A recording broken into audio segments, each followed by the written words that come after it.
ก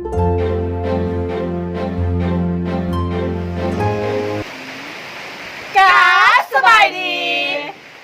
มื้อนี้มาพบกับซอง กะปิพริกไทย และอยู่กับเอ่ยซื้อทิพย์หน้าสื่อหน้า น้องซื้อนี่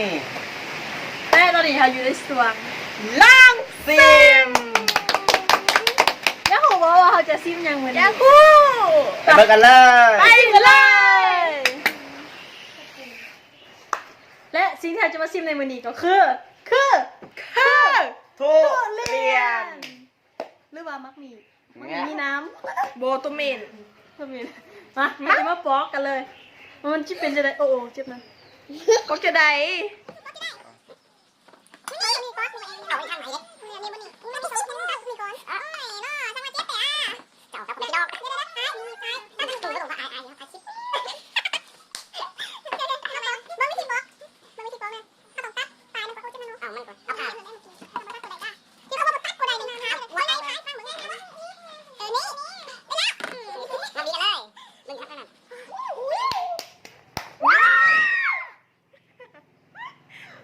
ก็เส้นจาน โอ้ยบอยเลย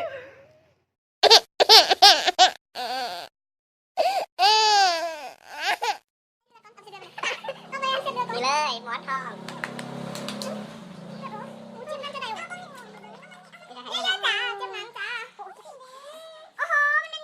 โอ้โห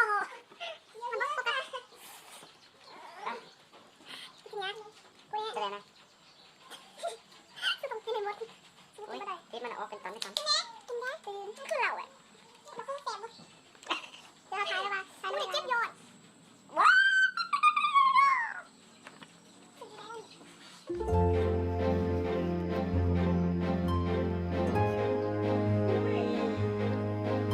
นี่มันคือ สวยงามตาย ที่มาร์กเต้ ตอนนี้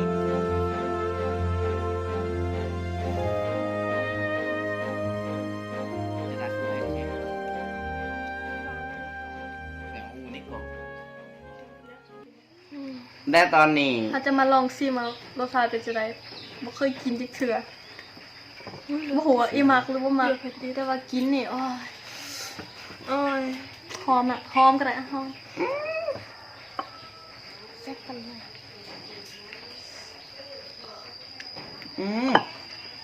คือเราให้ เคยกินแล้วหายกูบ่มักอ่ะ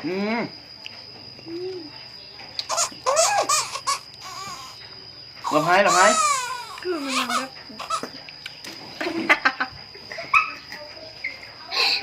กินหนังได้ทุกคนกินได้ก็ได้แต่อันนี้คือเราหาชิ้น โอ้ทุกคน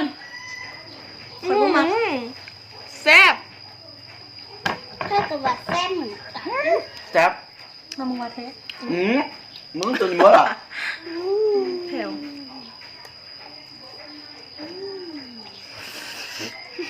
ที่เราคุม ได้บ่มักเลย มาเสียง ใครว่าแซ่บเป็นจะได้อะ ลูกทราบคือเราให้ เราให้เป็นจะได้ เราให้ ส่วงลองซิมของเฮาไปแล้วเนาะ จะได้ก็ฝากกดไลค์ กดแชร์ กด Subscribe ให้ กดกระดิ่ง ซ่อง กะปิพริกไทย